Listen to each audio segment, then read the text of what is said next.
Hello student. तो आज हम पढ़ने वाले हैं रिप्रोडक्टिव साइकिल इन मैमल्स। ठीक है। तो सबसे पहले हम लोग ये जानेंगे कि रिप्रोडक्टिव साइकिल होता क्या है। तो कोई भी एनिमल्स जिस फेज में अपने लाइफ का जिस उम्र में वो बच्चे को निर्माण कर सकता है, वो जो समय होता है उसके रिप्रोडक्टिव लाइफ कहलाता है, वो रिप्रोडक्टिव साइकिल कहलाता है, यानी रिप्रोडक्टिव एज भी बोल सकते हैं हम उसको। ठीक है। तो इंसान या फिर कोई भी जानवर में अगर हम बात करें तो रिप्रोडक्टिव साइकिल्स को हम लोग दो भागों में बांटा है। ठीक है। रिप्रोडक्टिव साइकिल्स मैमल्स के अंदर में दो टाइप्स का होता है। एक होता है मेंस्ट्रुअल साइकिल, जिसको हिंदी में ऋतुस्राव या रजोधर्म के नाम से जानते हैं, इसे मेंस्ट्रुअल साइकिल कहते हैं। और दूसरा एक और साइकिल होता है जो अलग जानवर में चलता है, उसे हम लोग एस्ट्रस साइकिल के नाम से जानते हैं। तो ये मेंस्ट्रुअल साइकिल और एस्ट्रस साइकिल ये दोनों क्या है उसको हम लोग समझने का प्रयास करेंगे। ठीक है। तो दोनों में पहले डिफरेंट समझ लीजिए कि जो मेंस्ट्रुअल साइकिल होता है ये अकर इन प्राइमेटा, प्राइमेटा एक ऑर्डर है। तो बता रहा प्राइमेटा ऑर्डर के जो भी जीव होते हैं, जो भी एनिमल्स होते हैं, उस एनिमल्स में मेंस्ट्रुअल साइकिल चलता है। जैसे कि मान लीजिए प्राइमेटा ऑर्डर में कौन कौन सा एनिमल आता है। तो प्राइमेटा ऑर्डर में आता है एप, मंकी और ह्यूमन। तो एप में क्या क्या आ जाएंगे। एप में हो जाते हैं गोरिल्ला, चिंपैंजी, जिब्बन, जुतान, वो सब जो एनिमल्स है उसको एप बोलते हैं। ठीक है। और मंकी तो आप जानते ही हैं, और ह्यूमन, ये तीनों को प्राइमेटा ऑर्डर में रखा जाता है। तो बताया जाता है कि ये तीनों जानवर में मेंस्ट्रुअल साइकिल चलता है। अब मेंस्ट्रुअल साइकिल जन्म के बाद ही स्टार्ट नहीं हो जाता है। जैसा कि आप सभी जानते ही होंगे कि महिला के अंदर, ह्यूमंस के जो फीमेल होती है, उस फीमेल के जब वो किशोरावस्था में पहुंचती है तभी उसके बॉडी में जो है ये मेंस्ट्रुअल साइकिल चलता है। तो ठीक उसी प्रकार जो भी जानवर है, ये मंकी हो या एप हो, इनका भी जो प्यूबर्टी स्टेज आएगा, किशोरावस्था आएगा, तो उस अवस्था में ही मेंस्ट्रुअल साइकिल चलता है। मेंस्ट्रुअल साइकिल आने का मतलब ये हो गया कि आप रिप्रोडक्टिव साइकिल आपके बॉडी में चलने स्टार्ट हो गया, आपका जो लाइफ है वो रिप्रोडक्टिव लाइफ में पहुंच गया। यानी कि अब मेंस्ट्रुअल साइकिल चलना वो एक इंडिकेशन है कि अब वो माँ बनने योग्य है, वो बॉडी के अंदर एक बच्चे बना सकते हैं। तो रिप्रोडक्टिव साइकिल या रिप्रोडक्टिव लाइफ इसी का मतलब होता है कि हम बच्चे को जन्म दे सकते हैं अब। ठीक है। दूसरी बात कि मेंस्ट्रुअल ब्लीडिंग होता occur by the end of the cycle. Menstrual cycle में क्या होता है कि मेंस्ट्रुअल ब्लीडिंग होता है, यानी कि साइकिल के लास्ट में जो होता है इंडोमेट्रियम का वाल टूट टूट कर ब्लड के रूप में बाहर निकलता है। इस फेज को हम लोग मेंस्ट्रुअल ब्लीडिंग कहते हैं, और ये साइकिल के लास्ट में होता है। ठीक है। जबकि आप ओस्ट्रस साइकिल में देखिएगा तो ओस्ट्रस साइकिल में क्या होते हैं, ये साइकिल चलते हैं नॉन प्राइमेटा एनिमल्स में। नॉन प्राइमेटा एनिमल्स में जैसे कि फॉर एग्जाम्पल में काऊ हो गया, डॉग हो गया, रेट हो गया, और अदर एनिमल्स जो होंगे, तो रूमिनेंट्स एनिमल जो होते हैं उसमें एस्ट्रस साइकिल चलते हैं। एस्ट्रस साइकिल में क्या होता है ना कि नो मेंस्ट्रुअल ब्लीडिंग, इसमें ब्लीडिंग देखने को नहीं मिलता है एस्ट्रस साइकिल में। ठीक है। तो एस्ट्रस साइकिल जो है नॉन प्राइमेटा में चलता है, जैसे कि एग्जांपल में काऊ हो गया और डॉग हो गया। और यहाँ पर क्या बोलेंगे हम कि इस साइकिल में एंडोमेट्रियम के सेल को फिर से यूट्रस रीएब्जॉर्ब कर लेता है। यानी कि एंडोमेट्रियम का सेल टूटता जरूर है ओस्ट्रस साइकिल में, लेकिन वो टूटकर ब्लड के रूप में बाहर नहीं निकल पाता है, हल्का सा टूटता है।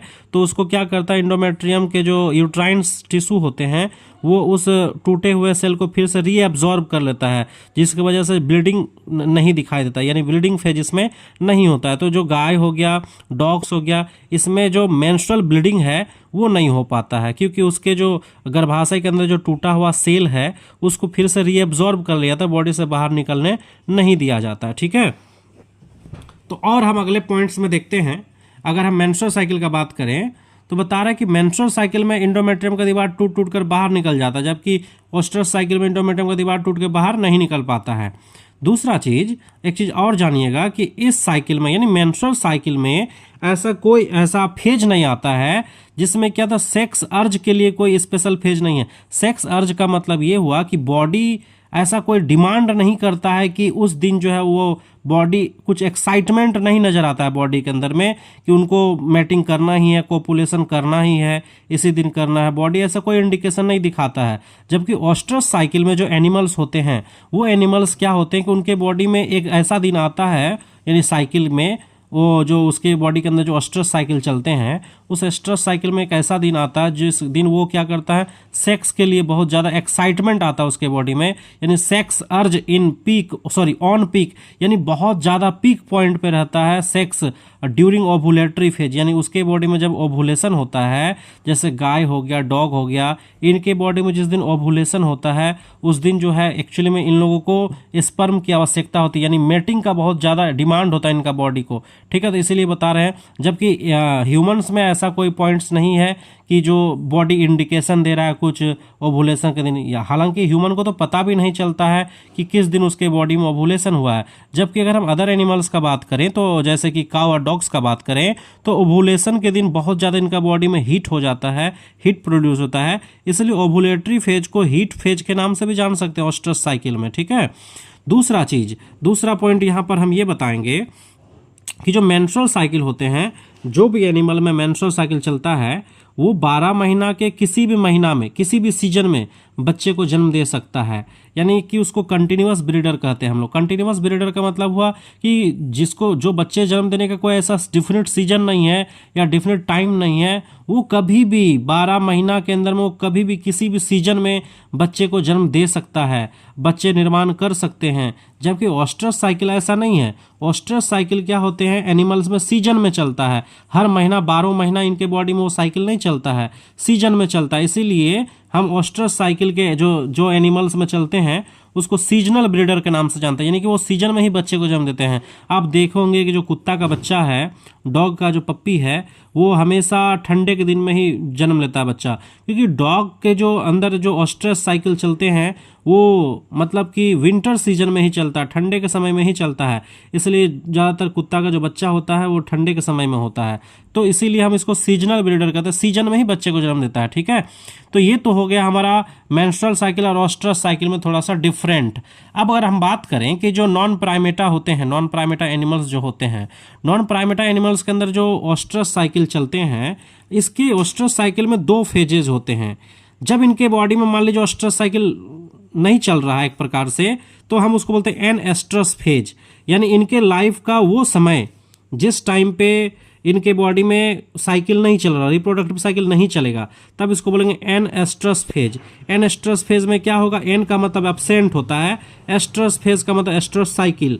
एस्ट्रस साइकिल जब नहीं चलेगा तब सेक्सुअली अनएक्साइटेड, सॉरी अन होगा UN अनएक्साइटेड, यानी उनको सेक्स का डिमांड नहीं होगा उस टाइम पे। वो जो एनिमल्स होंगे उनको मैटिंग की कोई आवश्यकता नहीं होगी, उनका बॉडी ऐसा कोई लक्षण भी शो नहीं करेगा, ऐसा वो कुछ इंडिकेशन भी नहीं देगा, यानी सेक्सुअली जो है वो अनएक्साइटेड होगा, उसमें किसी प्रकार का एक्साइटमेंट नहीं आएगा। तो उस फेज को हम लोग अनएस्ट्रस फेज कहते हैं। लेकिन कुछ ऐसे भी समय आते हैं जब वो सेक्सुअली बहुत ज़्यादा एक्साइटेड आ जाते हैं एनिमल्स, वो आपस में जो है बहुत ज़्यादा मेल्स फीमेल जो होते हैं आपस में बहुत ज़्यादा संभोग की क्रिया करने का डिमांड रखते हैं। तो ये समझ में आ जाना चाहिए कि अब उसके जो साइकिल है वो एस्ट्रस साइकिल या एस्ट्रस फेज जो है स्टार्ट हो चुका है उसके अंदर। तो अगर सेक्सुअली एक्साइटेड है एनिमल्स तो हम समझेंगे कि वो एस्ट्रस फेज में है, अगर सेक्सुअली अनएक्साइटेड है तो हम समझेंगे वो अनएस्ट्रस फेज में है, ठीक है। चलिए हम आगे बात करते हैं। अब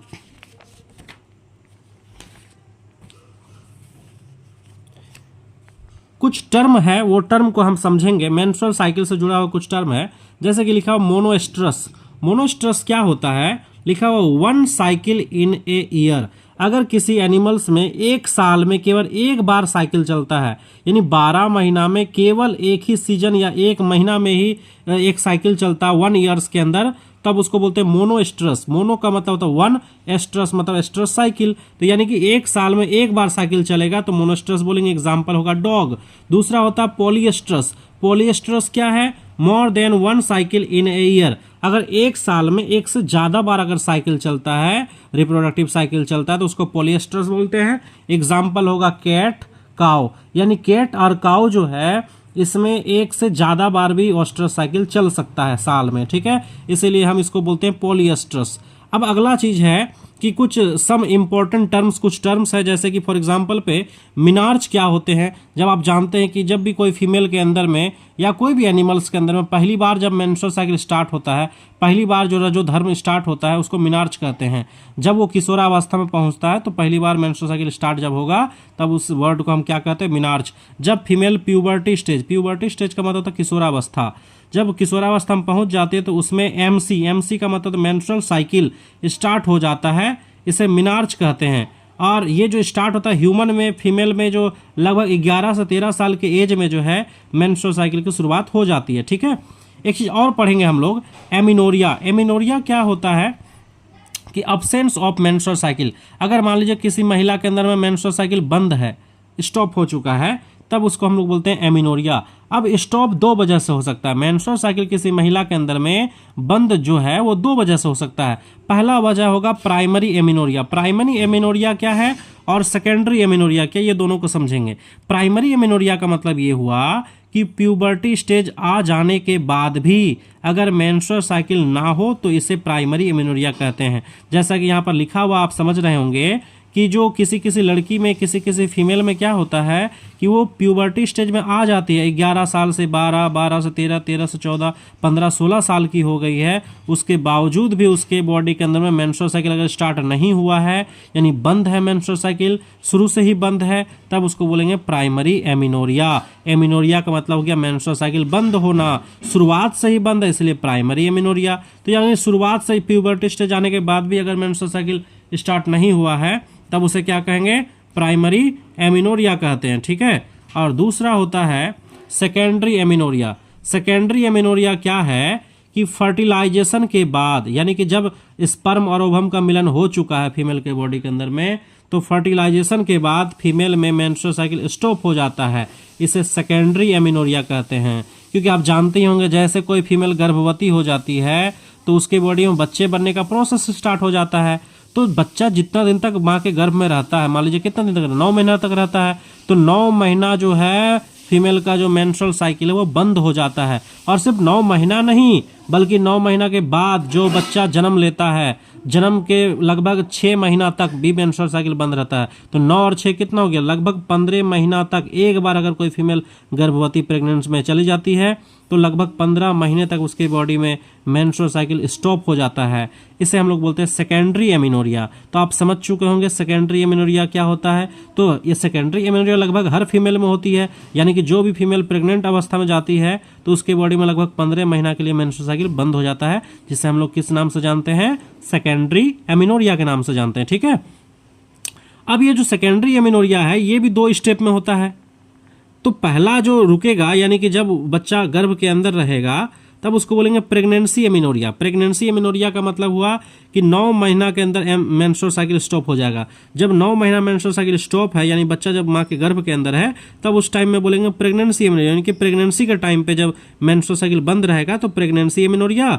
और जब बच्चे जन्म ले लेंगे आफ्टर बर्थ, यानी जन्म के बाद भी लगभग 6 महीना तक मेंस्ट्रुअल साइकिल बंद रहता है, तब इसको बोलते हैं लैक्टेशनल एमिनोरिया। क्यों लैक्टेशनल बोले, क्योंकि 6 महीना तक जो है इस माँ के बॉडी के अंदर में, माँ का जो फीमेल का जो ब्रेस्ट है उसके ब्रेस्ट में मिल्क का फॉर्मेशन होगा, लैक्टेशन होगा, लैक्टेशन की प्रोसेस होगी, यानी मिल्क बनने की प्रोसेस को लैक्टेशन कहते हैं।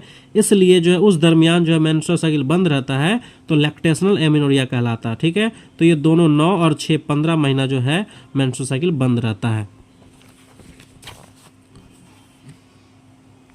अब एक और वर्ड है, इसका नाम है ओलिगो एमिनोरिया। ओलिगो एमिनोरिया क्या होते हैं कि reduce frequency of menstrual cycle, यानी किसी ह्यूमंस के अंदर में मान लीजिए कि मेंस्ट्रुअल साइकिल जो है वो रिड्यूस होता है, यानी कि 2 महीना 3 महीना में हुआ, एक आध बार हुआ, 3 महीना बाद हुआ, यानी कि फ्रीक्वेंसी घट जाता है मेंस्ट्रुअल साइकिल का, तो उसको ओलिगो एमिनोरिया के नाम से जानते हैं। और एक है वर्ड मीनोपॉज। मीनोपॉज का मतलब क्या हुआ कि permanent stop of menstrual cycle. अगर किसी महिला के अंदर में हमेशा के लिए मेंस्ट्रुअल साइकिल बंद हो जाता है तब उसे मीनोपॉज कहते हैं। और ऐसा ज़्यादातर जब मैक्सिमम एज हो जाता है महिला का, यानी कि 45 to 50, यानी 45 से 50 साल की एज में जब महिला पहुंच जाती है तब उसके बॉडी के अंदर में जो मेंस्ट्रुअल साइकिल है ये बंद हो जाता है, परमानेंट बंद हो जाता है, तब उस घटना को हम लोग मीनोपॉज कहते हैं। ठीक है, एक होता है डिसएमिनोरिया। डिसएमिनोरिया क्या होते हैं कि पेनफुल मेंस्ट्रुअल साइकिल, अगर मेंस्ट्रुअल साइकिल बहुत ज़्यादा दर्दनाक है, मतलब कि बहुत ज़्यादा पेन हो रहा है मेंस्ट्रुअल साइकिल के दौरान, तो ऐसे मेंस्ट्रुअल साइकिल को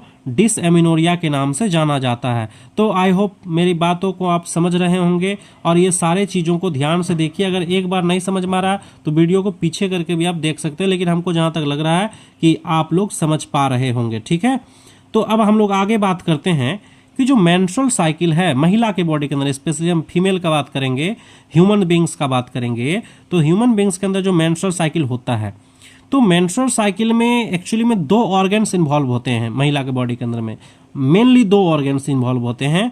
हम इंडोक्राइन ग्लैंड का बात नहीं कर रहे हैं, हम सिर्फ ऑर्गन्स का बात कर रहे हैं। तो कंप्लीट इन 2 रीजन, 2 जगह पर जो है ये मेंस्ट्रुअल साइकिल कंप्लीट होता है। एक जगह पर वर्क होता है ओवेरियन साइकिल। ओवेरियन साइकिल कहाँ हो रहा है? ओवरीज के अंदर। ओवरीज के अंदर कुछ प्रोसेस चलती है और कुछ गर्भाशय के अंदर यानी कि यूट्रस के अंदर कुछ प्रोसेस चलती है। तो हम लोग ये दोनों चीज़ों को देखेंगे। तो पहले यहाँ को देखेंगे कि ओवरीज के अंदर क्या क्या प्रोसेस चलती है। तो यहाँ पर ध्यान देखिए, यहाँ पर ध्यान से देखिएगा। तो ओवरीज के अंदर जो साइकिल चलता है, सबसे पहला साइकिल क्या है कि अगर हम बात करते हैं, अभी फिलहाल ओवरी के अंदर कुछ भी नहीं है, ओवरी के अंदर कोई भी कहानी नहीं है, कोई भी प्रोसेस नहीं चल रहा। सबसे पहले क्या होता है कि पिट्यूटरी ग्लैंड से एक FSH हार्मोन रिलीज होता है। इस हार्मोन को बोलते हैं FSH, फॉलिकुलर स्टिमुलेटिंग हार्मोन्स। ये पिट्यूटरी ग्लैंड से आता है, ठीक है। और ये पिट्यूटरी ग्लैंड से आके ओवरीज पे पड़ता है और क्या करता है, ओवरीज के अंदर जो है उगोनियम्स मौजूद होते हैं बहुत सारे। वो उगोनियम से primary follicle, secondary follicle, tertiary follicle, Graafian follicle, यानी कि प्राइमरी फॉलिकल से ग्राफियन फॉलिकल का डेवलपमेंट होता है, यानी formation of primary follicle to Graafian follicle. यहाँ ओवरी के अंदर में ये सारे फॉलिकल्स का डेवलपमेंट होता है और ये डेवलपमेंट होने में लगभग 14 दिन का समय लगता है। और ये पूरे फेज को हम लोग बोलते हैं फॉलिकुलर फेज। फॉलिकुलर फेज यानी ये कितने दिनों का होता है? 14 दिनों का होता है। इस फेज में कौन सी घटना होती है? इस फेज में अंडाशय के अंदर जो है वो प्राइमरी फॉलिकल जो है वो कन्वर्ट हो जाते हैं ग्राफियन फॉलिकल के अंदर। और इस फेज में हेल्प कौन कर रहा है? FSH हार्मोन, जो कि कहाँ से निकल रहा है? पीयूष ग्रंथि से निकलता, पिट्यूटरी ग्लैंड से निकलता, ठीक है। अब हम बात करेंगे 14 दिन के बाद क्या हो रहा है। 14 दिन के बाद ओवरी के अंदर में क्या होता है कि फिर से पीयूष ग्रंथि से एक दूसरा हार्मोन रिलीज होता है जिसे हम ल्यूटेनाइजिंग हार्मोन यानी कि LH हार्मोन कहते हैं, ठीक है। ये हार्मोन क्या करता है? ओवरीज के दीवार पे पड़ता है और ओवरी के दीवार को तोड़ता है। और तोड़ने के बाद क्या होगा? प्लस ओवरी के दीवार को के साथ साथ ग्राफियन फॉलिकल के दीवार को भी तोड़ता है, क्योंकि सेकेंडरी साइड को बाहर निकालना है। ओवरी से बाहर निकाल के क्या बोलते हैं उसको, फेलोपियन ट्यूब्स के अंदर भेजना है। तो फेलोपियन ट्यूब्स के अंदर जो सेकेंडोसाइट जाएगा तो वो सेकेंडोसाइट ग्राफियन फॉलिकल के अंदर होता है। तो ग्राफियन फॉलिकल का भी दीवार टूटेगा प्लस ओवरी का भी दीवार टूटेगा। तो जब सेकेंडोसाइट बाहर निकल गया फेलोपियन ट्यूब्स में, इसको बोलते हैं ओवुलेशन। इस प्रोसेस को क्या कहते हैं? ओवुलेशन। हिंदी में कहते हैं अंडोत्सर्ग, यानी अंडा का उत्सर्जन होना। अंडा का कहाँ से उत्सर्जन होना? अंडाशय से फेलोपियन ट्यूब्स में चले जाना। इस फेज को बोलते हैं ओवुलेटरी फेज। और इस फेज में हेल्प करते हैं LH हार्मोन। अगर LH हार्मोन ना होगा, यानी कि अगर आपके ब्लड में LH हार्मोन की कमी होगी तो ना ही ओवुलेशन होगा, और ओवुलेशन नहीं होगा तो फिर आगे फर्टिलाइजेशन, इम्प्लांटेशन यानी कि पूरे एम्ब्रियो का फॉर्मेशन नहीं हो पाएगा। तो इस फेज में, ओवुलेटरी फेज में क्या होते हैं? ओवुलेशन की प्रोसेस होती है। और ओवुलेशन क्या है? Releasing of ovum from ovary to fallopian tubes, यानी कि ओवम रिलीज होते हैं। कहाँ से रिलीज होते हैं? ओवरी से रिलीज होते हैं और रिलीज होकर कहाँ पहुँच जाते हैं? फेलोपियन ट्यूब्स में पहुँच जाते हैं। ये घटना जो होती है वो 14वां दिन होता है मेंस्ट्रुअल साइकिल का। अब 14 दिन के बाद क्या होता है? ओवरीज के अंदर क्या होता है कि जो ग्राफियन फॉलिकल टूटा और जो ओवरी का दीवार टूटा, वो टूटकर कॉर्पस ल्यूटियम बनाते हैं। और कॉर्पस ल्यूटियम क्या करते हैं? फिर प्रोजेस्टेरोन हार्मोन का फॉर्मेशन करते हैं। और ये लगभग 10 दिनों का प्रोसेस चलता है। इस फेज को ल्यूटियल फेज कहा जाता है। यानी ओवरी के अंदर 3 फेज चला। पहला फेज 1 से लेकर 14 दिन तक फॉलिकुलर फेज, 14वां दिन ओवुलेटरी फेज, और फिर 14 दिन से लेकर 24 तारीख तक जो है ये ल्यूटियल फेज का प्रोसेस चला, ठीक है। ये तो बात की हम ओवरी के अंदर का घटना। अब गर्भाशय के अंदर यानी कि यूट्रस के अंदर क्या चल रहा है, तो यूट्रस के अंदर का प्रोसेस को समझेंगे। तो यूट्राइन साइकिल में यूट्रस के अंदर कौन सा साइकिल चल रहा है? तो यूट्रस के अंदर अगर हम बात करें तो सबसे पहले अगर हम बात करते हैं ब्लीडिंग फेज। ब्लीडिंग फेज क्या होता है? यूट्रस के अंदर भी 3 फेज होती हैं। एक होता है ब्लीडिंग फेज। ब्लीडिंग फेज का मतलब ये हुआ कि 1 से लेकर 5 दिन, लगभग 1 से लेकर 5 दिन तक जो इंडोमेट्रियम का जो वाल है, गर्भाशय का जो आंतरिक दीवार है, वो टूट टूट कर ब्लड के रूप में बाहर निकलता है, जिसको हम ब्लीडिंग फेज के नाम से जानते हैं। तो ब्लीडिंग फेज कितने दिनों का होता है? 1 से लेकर 5 दिनों का होता है। उसके बाद क्या हुआ कि ये जो टूटकर बाहर निकल गया, जब टूटकर ब्लड के रूप में बाहर निकल गया तो फिर से बनेगा इंडोमेट्रियम का दीवार, फिर से मोटा होगा। तो जब इंडोमेट्रियम का दीवार फिर से मोटा होना स्टार्ट होता है गर्भाशय के अंदर में, तब इस फेज को प्रोलिफेरेटिव फेज कहा जाता है। यानी कि जब टूट जाएगा तो ब्लीडिंग फेज, जब वो वापस फिर से मोटा हो रहा है तब क्या बोलेंगे? प्रोलिफेरेटिव फेज बोलेंगे। और जब मोटा हो जाएगा उसके बाद क्या होगा कि वो जो इंडोमेट्रियम का दीवार है वो कुछ केमिकल्स निकालना स्टार्ट करता है, और जब वो केमिकल्स निकालते हैं तब उसको बोलते हैं सेक्रेटरी फेज। यानी गर्भाशय के अंदर में 3 प्रकार के प्रोसेस चल रही है, यूट्रस के अंदर 3 प्रकार के फेजेस चल रहे हैं। पहला phase bleeding phase. Bleeding phase में क्या होगा? इंडोमेट्रियम का दीवार टूट टूट कर ब्लड के रूप में बाहर निकलेगा। प्रोलिफेरेटिव फेज क्या होते हैं? प्रोलिफेरेटिव फेज जो होते हैं वो होते हैं कि इंडोमेट्रियम का दीवार फिर से बनेगा। और सेक्रेटरी फेज क्या होते हैं कि इंडोमेट्रियम का जो दीवार है कुछ केमिकल्स निकालता है ताकि जो जाइगोट है, ताकि जो ब्लास्टुला है वो उसको न्यूट्रिशन मिल सके। फर्टिलाइजेशन के बाद जो प्रोसेस चलती है, जो भी सेल बनती है, वो सारे सेल्स को न्यूट्रिशन मिल सके सेक्रेटरी फेज में। ठीक है, तो आइए हम ये तीनों फेज के बारे में जिक्र करते हैं लैंग्वेज के अनुसार। तो जैसा कि आपको हम बता चुके हैं कि ब्लीडिंग फेज क्या है, इस फेज में इंडोमेट्रियम का स्ट्रेटम फंक्शनलिस। अब देखिए इंडोमेट्रियम का जो दीवार है ना, उसको हम 3 भागों में बांट सकते हैं। सबसे ऊपर जो दीवार टूट रहा है, बार बार टूट रहा है, उसको बोलते हैं स्ट्रेटम फंक्शनलिस। लेयर टूट टूट कर ब्लड के रूप में बाहर निकल जाते हैं। तो अगर आपसे अगर पूछा जाए कि इंडोमेट्रियम का कौन सा लेयर, एक्चुअली इंडोमेट्रियम भी खुद 3, पहले समझिए बात को, यूट्रस तो 3 लेयर का होता है, इंडोमेट्रियम, मायोमेट्रियम, पेरीमेट्रियम, लेकिन इंडोमेट्रियम खुद 3 लेयर के बने होते हैं। ठीक है, तो इंडोमेट्रियम का कौन सा लेयर बार बार टूट रहा है? तो स्ट्रेटम फंक्शनलिस लेयर जो है बार बार टूट रहा है। ठीक है, और प्रोलिफेरेटिव फेज क्या होते हैं? इस फेज में इंडोमेट्रियम का आंतरिक लेयर, यानी कि इंडोमेट्रियम का जो अंदर एक और लेयर है उसका नाम है स्ट्रेटम बेसिलिस। स्ट्रेटम बेसिलिस क्या होते हैं? यही वो लेयर है जो फिर से स्ट्रेटम फंक्शनलिस का निर्माण करता है। तो स्ट्रेटम बेसिलिस क्या किया? फिर से ग्रोथ होके क्या बन जाएगा? स्ट्रेटम फंक्शनलिस बन जाएगा, और इस प्रोसेस को जो है प्रोलिफेरेटिव फेज कहते हैं। तो स्ट्रेटम बेसिलिस फिर से स्ट्रेटम फंक्शनलिस का निर्माण करता है, और स्ट्रेटम फंक्शनलिस जैसे बनेगा और फिर से वो ब्लड के रूप में टूट के बाहर निकल जाएगा, वो ब्लीडिंग फेज होगा। तो फिलहाल अभी यहाँ पर प्रोलिफेरेटिव फेज का मतलब ये हुआ कि स्ट्रेटम बेसिलिस जो है ये डेवलप करके क्या बन जाएगा? स्ट्रेटम फंक्शनलिस का निर्माण करता है। इसी को हम क्या कहते हैं? प्रोलिफेरेटिव फेज कहते हैं। अब हम बात करेंगे तीसरा, जो यूट्राइन साइकिल का जो तीसरा फेज है उसका नाम है सेक्रेटरी फेज। सेक्रेटरी फेज क्या होते हैं कि इंडोमेट्रियम के बनने के बाद यह कुछ लिक्विड का सिक्रीशन करता है। यानी इंडोमेट्रियम जब बन जाता है ना, तो वो अपने बॉडी यानी कि अपने टिश्यू से कुछ केमिकल्स का सिक्रीशन करते हैं, और यह सिक्रीशन फर्टिलाइज्ड एग को न्यूट्रिशन प्रोवाइड करता है। यानी गर्भाशय के अंदर जो फर्टिलाइज्ड एग पहुंचते हैं, वो जो फर्टिलाइज्ड एग है यानी कि मोरुला, ब्लास्टुला, आप जो भी समझिए, वो सारे को न्यूट्रिशन प्रोवाइड जो करता है, ये इंडोमेट्रियम का कुछ केमिकल्स निकल के न्यूट्रिशन प्रोवाइड करता है। ठीक है, अब हम बात करेंगे कुछ हार्मोनल कंट्रोल का। तो हार्मोनल कंट्रोल क्या है कि मेंस्ट्रुअल साइकिल को कैसे हार्मोनल कंट्रोल होता है। तो सबसे पहले समझिएगा कि जो हाइपोथैलेमस होता है, मेन यहाँ पर हाइपोथैलेमस है, हाइपोथैलेमस से एक हार्मोन रिलीज होता है जिसे हम लोग GnRH के नाम से जानते हैं। GnRH का फुल फॉर्म है गोनेडोट्रोपिक रिलीजिंग हार्मोन। ये कहाँ से निकलता है? हाइपोथैलेमस से, और ये हाइपोथैलेमस से निकलकर एंटेरियर पिट्यूटरी पे पड़ता है, एंटेरियर पिट्यूटरी पे पड़ता है, और एंटेरियर पिट्यूटरी तब जाकर रिलीज होता है GTH। GTH का मतलब होता है गोनेडोट्रोपिक हार्मोन। अब GTH जो होते हैं ये 2 टाइप्स के होते हैं, एक होता है FSH और दूसरा होता है LH।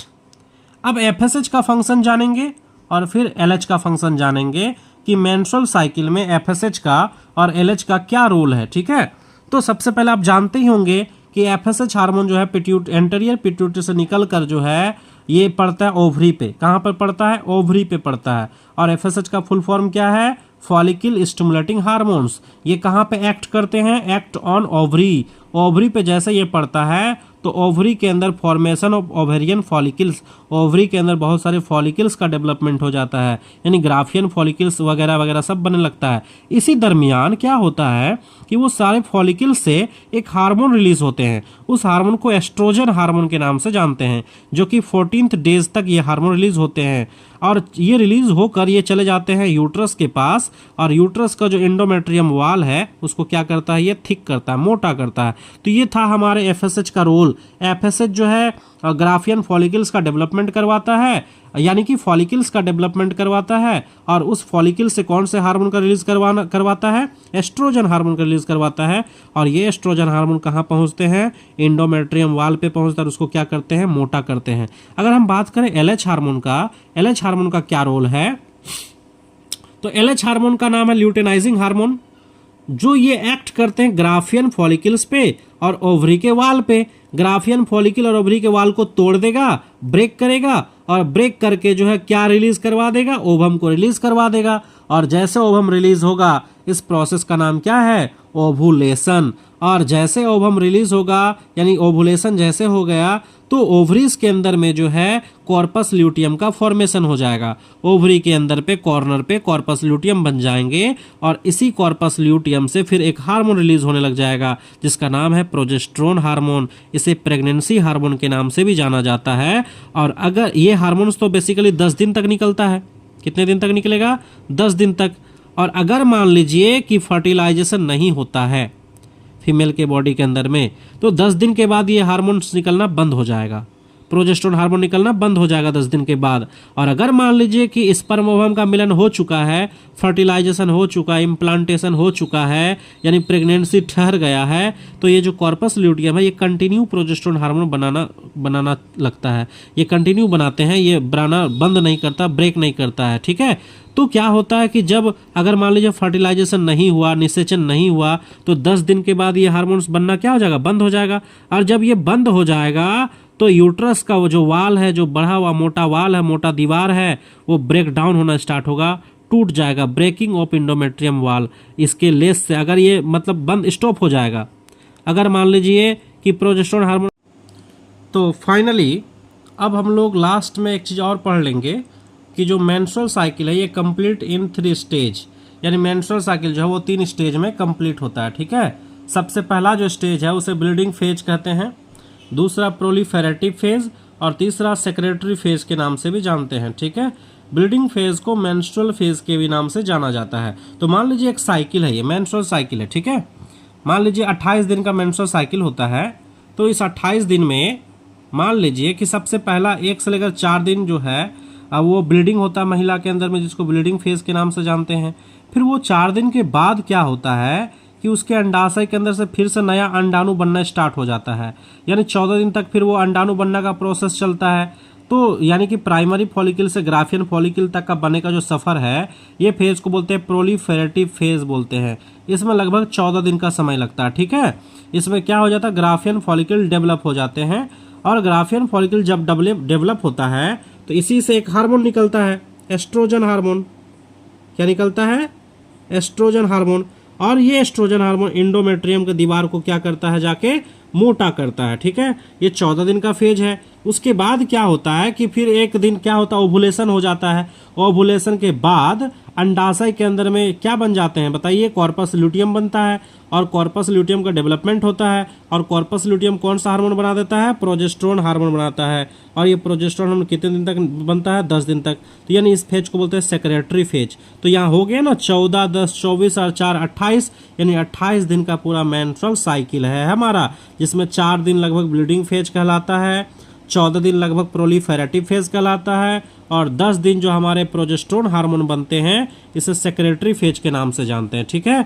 आगे देखते हैं कि मेंस्ट्रुअल साइकिल में 2 ऑर्गन्स स्पेशली इन्वॉल्व होते हैं। एक होता है हमारा अंडाशय और दूसरा होता है हमारा गर्भाशय। अंडाशय को ओवरी कहते हैं, गर्भाशय को यूट्रस कहा जाता है। ये दोनों का मिली जुली सरकार है। ये दोनों मिलकर ही हमारे पूरे जो मेंस्ट्रुअल साइकिल क्या बोलते हैं उसको, रजोधर्म कहते हैं।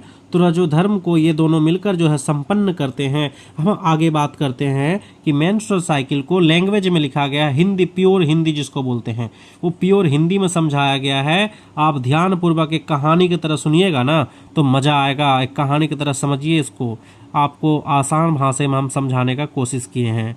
लिखा हुआ, जब कोई फीमेल यानी जब कोई महिला यानी जब कोई लड़की 12 से 14 वर्ष की हो जाती है तो वह किशोरावस्था में पहुंच जाती है, यानी प्यूबर्टी स्टेज में पहुंच जाती है। इस स्टेज में पहुंचते ही फीमेल में रिप्रोडक्टिव साइकिल की शुरुआत हो जाती है। Reproductive cycle that means menstrual cycle की शुरुआत हो जाती है और वह लगभग 45 से 50 वर्ष की उम्र तक बच्चे को जन्म दे सकती है। यानी कोई भी लड़की मैक्सिमम कितने उम्र तक बच्चे को जन्म दे सकती है, 45 से 50 साल तक की उम्र को जन्म दे सकती है। यानी 13 साल का ले लेते हैं, 13 साल से 50 साल के बीच में ही जो उम्र है ना, उसी उम्र में कोई भी लड़की अपने बच्चे को जन्म दे सकती है। तो यानी कि 13 साल का बात करें, 12 से 14 साल तो इसको बोलते हैं मिनार्च। क्या बोलते हैं इसको? मिनार्च बोलते हैं। तो मिनार्च का मतलब जब मेंस्ट्रुअल साइकिल स्टार्ट होता है और मेनोपॉज का मतलब जब मेंस्ट्रुअल साइकिल खत्म होता है। यानी मेंस्ट्रुअल साइकिल स्टार्ट होने से लेकर मेंस्ट्रुअल साइकिल खत्म होने के बीच का जो समय है, इसी समय को रिप्रोडक्टिव फेज कहा जाता है। इसी समय में महिला, इसी समय में जो लड़की है वो बच्चे को जन्म दे सकती है, प्रजनन की क्रिया कर सकती है। इसीलिए मिनार्च और मेनोपॉज के बीच के जो समय है उसको रिप्रोडक्टिव फेज के नाम से जाना जाता है। ठीक है, आगे देखते हैं। आगे लिखा हुआ है कि जो महिला का जो ओवरी है, ओवरी में बचपन से ही बहुत सारे ओगोनियम बनकर तैयार रहता है। आप जानते ही होंगे, आपको हम बताए होंगे कि जो फीमेल का जो ओवरी है, ओवरी के अंदर ओगोनियम तो एम्ब्रियोनिक स्टेज में ही बन जाता है। जब कोई फीमेल अपने माँ के गर्भ के अंदर है तभी तो उसके अंडाशय के अंदर बहुत सारे ओगोनियम बन जाता है। यानी कोई लड़की ओगोनियम लेके पैदा होती है। ठीक है, और प्यूबर्टी स्टेज में जब पीयूष ग्रंथि से यानी पिट्यूटरी ग्लैंड से एफएसएच हार्मोन निकलकर ओवरी पर पड़ता है, तब क्या होता है जानते ही होंगे आप लोग। जब वो लड़की मान लीजिए किशोरावस्था में पहुंचती है तब उसके पीयूष ग्रंथि से कौन सा हार्मोन निकलता है? एफएसएच हार्मोन निकलता है। कहाँ पर पड़ता है? ओवरी पे पड़ता है। और ओवरी पे जैसे पड़ा तो पहले से ओवरी के अंदर क्या था? ओगोनियम था, बन के तैयार था। यानी ओगोनियम समझिए वो परिपक्व अंडा है। ये क्या है? वो परिपक्व अंडा है। और इसको अंडा पका हुआ अंडा बनाता कौन है? एफएसएच। यानी ओगोनियम को फिर से वो क्या करते हैं? प्राइमरी फॉलिकल में बदलता है। प्राइमरी फॉलिकल से secondary follicle, tertiary follicle, Graafian follicle, ये सारा प्रोसेस कौन करवाता है? एफएसएच हार्मोन करवाता है। तो ओगोनियम प्राइमरी फॉलिकल में बदलता है और उस प्राइमरी फॉलिकल के अंदर क्या बन जाते हैं? प्राइमरी oocyte बनता है। ठीक है, और लगातार ये क्रिया कितने दिन तक चलता है? 14 दिन तक चलता है। एफएसएच हार्मोन 14 दिन तक ओवरी के दीवार पे पड़ते रहता है, जिससे प्राइमरी फॉलिकल से क्या बन जाते हैं? ग्राफियन फॉलिकल बन जाते हैं। और उस ग्राफियन फॉलिकल के अंदर क्या डेवलप हो जाते हैं? सेकेंडरी oocyte का निर्माण हो जाता है। ठीक है, और इसी दरमियान क्या होता है कि जब ये फॉलिकल्स बनते हैं ना ओवरी के अंदर, यानी प्राइमरी फॉलिकल से जब ग्राफियन फॉलिकल बन रहा होता है, उस टाइम पे इस फॉलिकल से एक हार्मोन्स निकलते हैं जिसे हम एस्ट्रोजन हार्मोन के नाम से जानते हैं।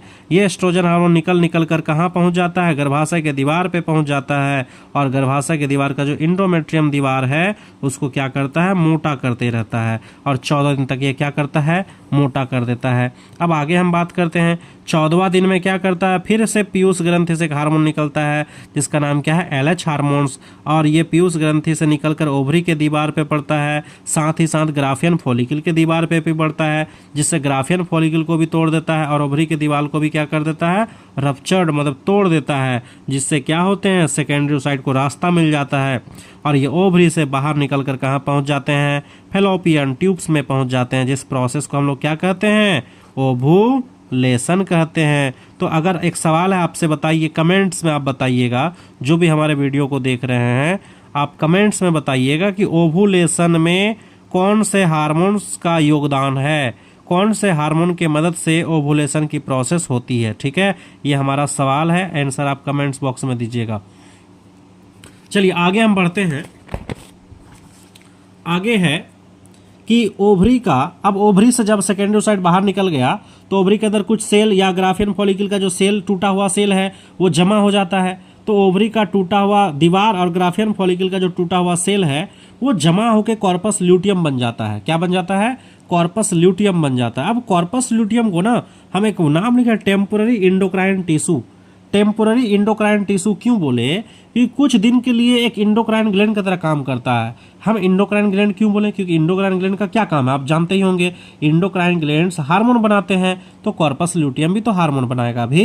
प्रोजेस्टेरोन हार्मोन बनाता है। प्रोजेस्टेरोन क्या है? हार्मोन है। तो कॉर्पस ल्यूटियम अगर प्रोजेस्टेरोन हार्मोन बना रहा है तो कॉर्पस ल्यूटियम को हम इंडोक्राइन ग्लैंड्स नहीं बोल सकते हैं क्या? बोल सकते हैं। लेकिन फिर टेम्पोररी क्यों बोले? टेम्पोररी का मतलब कुछ दिन के लिए, ये 10 दिन के लिए ना हार्मोन बनाता है, इसीलिए इसको टेम्पोररी इंडोक्राइन टिश्यू या टेम्पोररी इंडोक्राइन ग्लैंड्स भी आप बोल सकते हैं। इनके डेवलपमेंट में लगभग ये कितने दिन तक बनाता है? 10 दिन तक बनाता है। और 10 दिन के बाद ये सारे प्रोजेस्टेरोन हार्मोन कहाँ जाते हैं? ये भी गर्भाशय के दीवार को क्या करते हैं? मोटा करते हैं। यानी 14 दिन तक मोटा करता है एस्ट्रोजन और 10 दिन तक मोटा करता है कौन? प्रोजेस्टेरोन हार्मोन मोटा करता है। अब सवाल उठता है कि ये कॉर्पस ल्यूटियम 10 दिन ही क्यों बनाया? तो सोचिए, उसका आंसर आपको यहाँ मिलेगा। बता रहा है कि अगर ओवुलेशन के बाद यानी अंडा जब निकल गया, अंडा निकलने के बाद अगर फर्टिलाइजेशन की प्रोसेस हो जाती है, अगर अंडा के साथ स्पर्म मिलकर जाइगोट वगैरह सब बन जाता है, तो क्या होगा? इंडोमेट्रियम का दीवार नहीं टूटेगा।